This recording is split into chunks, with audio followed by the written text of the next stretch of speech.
All right, so I picked up this like cheap Asian-inspired wall room divider thing, and I thought I could like put this as like a little filming backdrop to make it look a little bit less like I'm in an office and more like I'm in some indescript, filming location. But it looks a little plain now that like I have it here. It's like, oh, I'm colorful, but everything else looks kind of bleh. And I'm wondering, like, is that the good way to do it? Should I keep myself as like a thing that pops out in the front, or should I have like, an interesting background? But as I already have this, and I don't feel like spending like any money at all, I was like, well, what can I do to this thing? And I was like, well, I could take something and put them in these little slots here, and I was like, well, what am I going to do there? Am I going to make some sort of like collage picture? Or am I going to paint this thing? Like, what was my idea? And I thought maybe I could just like cut up junk magazines and like put them in these areas here. So I like thought about it. I'm like, is that practical? Will that look good? I don't know.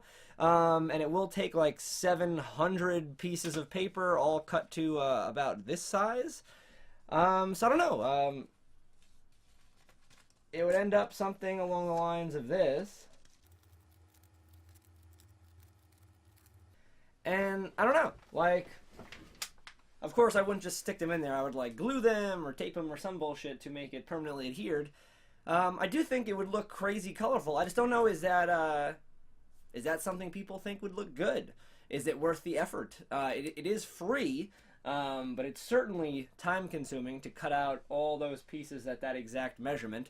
I did make a little jig of sorts so I can just trace the same piece of oak tag paper each time with an X-Acto knife.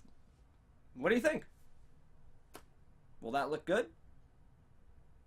Can you picture it mentally if the whole thing was that? Let me know.